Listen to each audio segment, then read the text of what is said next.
नमस्कार, जोहार। आप देख रहे हैं झारखंड स्वतंत्र खबर। हमारे साथ सामाजिक कार्यकर्ता बुद्धिजीवी अमरनाथ लका जी हैं और विधायक पूर्णिमा साहू का एक सदन में बात उठाए थे कि जमशेदपुर में 86 गांव के बसाने की बात, 10-10 डिसमिल ज़मीन देकर के बसाने की बात कहे थे। तो हम उसी पर बात करेंगे, या आदिवासी मुद्दे जो हैं, डेमोग्राफी का मुद्दा हो या फिर सरना स्थल की बात हो, तमाम जो आदिवासी मुद्दा है या पेशा की बात हो, तो बात करेंगे उस पर। इनका क्या राय है? जोहार। जोहार। पूर्णिमा साहू का जो सदन में बात उठाए थे कि 86 गांव को बसाना है, रिलाइज करना है, 10-10 डिसमिल ज़मीन देकर के, उस पर आप क्या देखते हैं, कैसे देखते हैं उसको? हाँ, देखिए, सबसे पहले तो हम बताएंगे कि झारखंड का ज़मीन को देने का बात हो रहा है, तो झारखंड वासियों के बारे में भी पहले एक बार देख लेना होगा। जैसे झारखंड वासी कहने का मतलब है जो लोग झारखंड में रह रहे हैं और जो झारखंड के बाहर भी गए हैं। आप देखेंगे आसाम में हमारे यहाँ से झारखंड से लगभग 150-200 साल पहले लोगों को ले जाया गया था। आज तक उनको वहाँ पे ट्राइबल का दर्जा नहीं दिया गया, वहाँ पे संपत्ति नहीं दिया गया है। वो लोग अभी भी जैसे तैसे रह रहे हैं, जबकि आज भारत देश उन्हीं की बदौलत सबसे बड़ा चाय उत्पादक देश है और सबसे ज़्यादा चाय निर्यातक देश है दुनिया में। लेकिन आज वहाँ पे आदिवासियों की, झारखंड के आदिवासियों की क्या हालत है। तो फिर जब झारखंड में आते हैं, यहाँ पे भी कुछ लोग आके बाहर से बसे हैं, कुछ 10-20 साल, 30 साल, 40 साल पहले।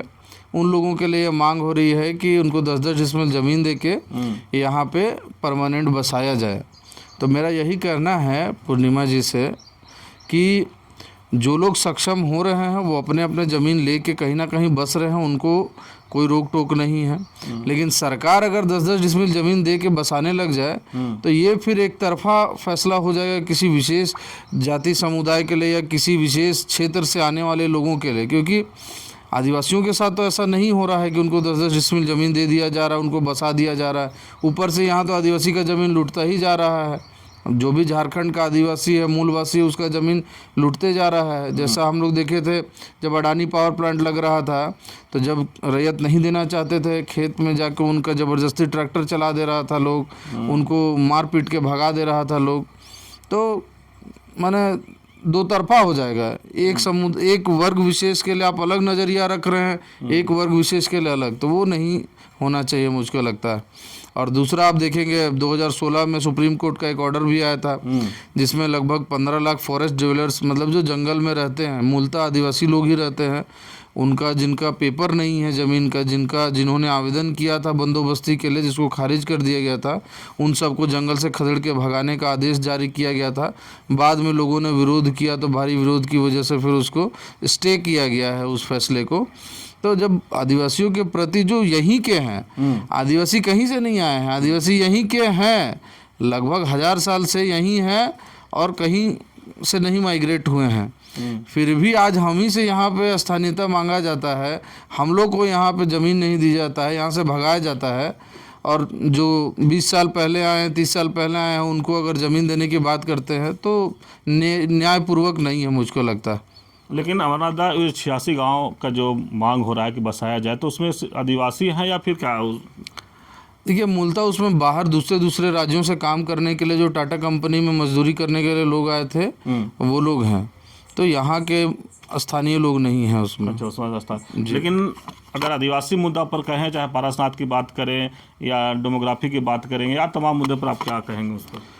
देखिए, यहाँ पर ऐसा है ना कि आदिवासी के जल जंगल ज़मीन के पीछे सब लोग पड़े हुए हैं। चाहे वो झारखंड की बात हो, चाहे मणिपुर की बात हो, चाहे छत्तीसगढ़ की बात हो, जहाँ आदिवासी है वहाँ खनिज है। दुर्भाग्य बोलिए या भगवान का आशीर्वाद बोलिए, जहाँ जहाँ आदिवासी बसा है वहाँ ज़मीन के नीचे खनिज भरपूर मात्रा में। अब उसी को पाने के लिए तरह तरह का षड्यंत्र रचा जाता है। अभी जो पारसनाथ पहाड़ी का मांग किया जा रहा है जैनियों के द्वारा कि 56 किलोमीटर या 75 किलोमीटर कितना है एग्जैक्टली मुझको नहीं मालूम, उतना रेडियस का क्षेत्र जो है पहाड़ के इर्द गिर्द सब उनको दे दिया जाए। कहने का मतलब एक छोटा जिला के बराबर, यानी रामगढ़ जिला जितना बड़ा होगा लगभग, उतना बड़ा भूभाग वो लोग मांग रहे हैं कि हम लोग को दे दिया जाए। तो क्या उचित है? अरे भाई, आपका पूजा स्थल है, उसका सम्मान करते हैं, आप पूजा कीजिए। उस क्षेत्र में जो लोग बसे हैं और भी अन्य समुदाय के लोग हैं, हमारे संथाल समाज के लोग हैं, जिनका मैंने सदियों से चला आ रहा है, उनका भी अपना पूजा पद्धति, वो भी पूजा पाठ कर रहे हैं। तो आप उनको वहाँ से भगा नहीं ना सकते हैं। आप कहते हैं कि पहाड़ में आके वो लोग बलि पूजा करते हैं जो आपकी आस्था के खिलाफ है, तो हम भी कहते हैं आपकी आस्था के खिलाफ वो होगा, लेकिन आप भी जो जैन समुदाय जो निर्वस्त्र होके घूमते हैं, जो उनके जो भी धर्म प्रचारक होते हैं या जो धार्मिक गुरु होते हैं, तो क्या वहाँ के जो गांव है, बस्ती है, जहाँ पे मूलवासी रहते हैं, उन क्षेत्रों में आप निर्वस्त्र होके घूमते हैं, तो क्या वहाँ के लोगों के आस्था के खिलाफ नहीं है वो? क्या उनको आप डिस्टर्ब नहीं कर रहे हैं? लेकिन वो तो आपसे प्रेम से रहते हैं। तो आप इस तरह से अन्याय करना चाहिएगा, तब तो फिर जंग होगा, और जंग होगा तो किसकी जीत होगी किसकी हार, वो तो माने तय होगा बाद में। चलिए, अमरनाथ लका जी से की बात सुन रहे थे, जिस तरह से पूर्णिमा साहू के जो सदन में बात उठाए थे कि 86 गांव को बसाया जाए, उसी पर अपनी बात को रख रहे थे। बोले कि आदिवासियों के ज़मीन कहीं ना कहीं लोग छीनते और ये हैं, लेकिन जहाँ तक वो बसाने की बात कर रहे हैं कि 10-10 डिसमिल, तो कहीं आदिवासी के ऊपर तो ऐसा नहीं होता है कि उनको। अब भैया आपका बीच में टोक रहे हैं, एक और हम आपको बता रहे हैं, ये एसएससी के लिए जो देख रहे हैं ज़मीन इतना बड़ा जिसमें अब स्मार्ट सिटी भी बन रहा है, उसके लिए लगभग 16 गांव के लोगों ने ज़मीन दिया था। वो लोग अभी तक उन लोगों को विस्थापित करके सही से पुनर्वास नहीं हुआ। उन लोगों को 5-5 या 10-10 डिसमिल ज़मीन देने का बात हुआ था, जो उनका हक बनता है, उनको भी आज तक नहीं मिला है। तो हम तो मानते हैं कि अगर देना कभी सरकार चाहेगी भी, तो सबसे पहले उन लोगों को दिया जाए जिन्होंने इस राज्य के विकास के लिए अपना ज़मीन दिया है। दूसरा चीज़ हम ये भी कहना चाहेंगे पूर्णिमा जी से कि आप उन 86 बस्तियों के बारे में सोच रहे हैं, लेकिन आपके ससुर जी रघुवर दास जी जब थे मुख्यमंत्री, उस समय उन्होंने क्या किया कि झारखंड में जितना भी गैर मौजूदा ज़मीन है जिसको आदिवासियों के लिए बंदोबस्त किया गया था, जहां आदिवासी 3-4 पीढ़ी से लगभग 50, 60, 70 साल से रह रहे हैं, उन सबको अपने माने भूमि बैंक में, लैंड बैंक में डाल दिया और उन सब का रसीद कटवाना बंद कर दिया। आज आदिवासियों का ज़मीन का लगभग 70%, 80% आदिवासियों का ज़मीन का राज्य में कोई पेपर नहीं है, क्योंकि आप बंदोबस्ती वाला ज़मीन का रसीद कटना बंद कर दिए हैं और अभी तक चालू नहीं हुआ है। तो उन लोगों के पास कोई लीगल आधार नहीं बचता है, अपना दिखा नहीं पाएंगे कि हाँ इस ज़मीन में मेरा हक है, इस ज़मीन में मेरा माने कब्जा है। तो अभी मैं राज्य सरकार से निवेदन करूंगा, खास करके दीपक बिरुवा माननीय मंत्री जी से, कि जो रघुवर दास जी के समय में गैर मौजूदा ज़मीन का रसीद कटना बंद हो गया था, बंद करवा दिया गया था, उस चीज़ को पुनः चालू करें, ताकि यहाँ का जो बड़ा तबका है, आदिवासी है, महतो है, और भी तेली हैं, जो लोग भी हैं, जो यहाँ के मूलवासी हैं, जो ग्रामीण क्षेत्रों में रहते हैं, जिनके पास गैर मौजूदा ज़मीन है, जो यहाँ पे 5-6 पीढ़ी से रह रहे हैं, उनको वापस अपना अधिकार मिल सके और वो लोग अपना उसके आधार पे जाति आवासीय प्रमाण पत्र वगैरह बना सके। क्योंकि जाति आवासीय प्रमाण पत्र बनाने जाइएगा, वहाँ भी करंट मांगता है, अभी हाँ करंट रसीद मांगता है। अब बेचारों का 2016 से रसीद कट नहीं रहा है, तो कैसे क्या करेंगे? तो बहुत सारी चीज़ें हैं जिनको राज्य सरकार को देखना चाहिए और उस पर सुधार करना चाहिए।